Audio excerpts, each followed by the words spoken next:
ইথিলিনের প্রধান কাজগুলো কি কি? What are the main functions of ethylene? ইথিলিনের প্রধান কাজগুলো হলো ফল পাকানো এবং ফুলের ঝরে পড়া ত্বরান্বিত করা। The main functions of ethylene are to accelerate fruit ripening and flower abscission dropping. এটি গাছের অন্যান্য অঙ্গের অ্যাবসেশন এ সাহায্য করে। It helps in the abscission of other plant organs. ফল পাকানোতে ইথিলিনের ভূমিকা আলোচনা করো। Discuss the role of ethylene in fruit ripening. Ethylene ফল পাকানোর সময় বিভিন্ন এনজাইমের কার্যকারিতা বাড়িয়ে ফলকে নরম ও মিষ্টি করে তোলে। Ethylene increases the activity of various enzymes during fruit ripening, making the fruit softer and sweeter. এটি ফলের বর্ণ, গন্ধ এবং গঠনে পরিবর্তন আনে। It changes the color, aroma and texture of the fruit.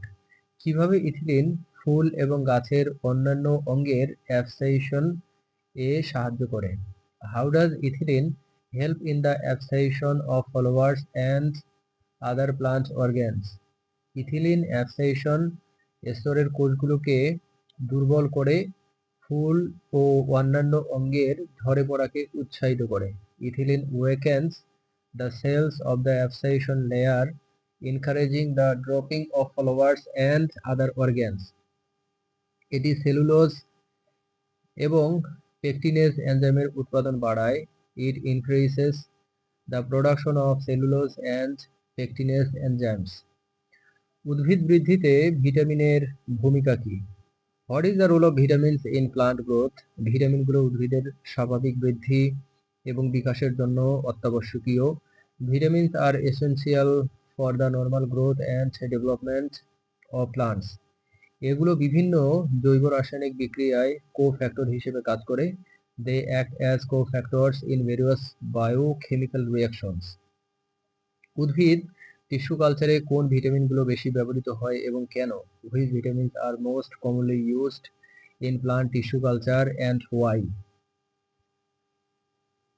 উদ্ভিদ টিস্যু কালচারে থায়ামিন, নায়াসিন, পাইরিডক্সিন এবং মায়োইনসিটল বেশি ব্যবহৃত হয়। Thymine, niacin, pyridoxine and myoinositol are commonly used in plant tissue culture. এগুলো কোষের বৃদ্ধি এবং বিপাক ক্রিয়াকে উন্নত করে। They improve cell growth and metabolic activities. Amino acid কিভাবে উদ্ভিদের বৃদ্ধিতে সাহায্য করে? How do amino acids help in plant growth? Amino acid উদ্ভিদের প্রোটিন সংশ্লেষণে সাহায্য করে এবং নাইট্রোজেনের উৎস হিসেবে কাজ করে।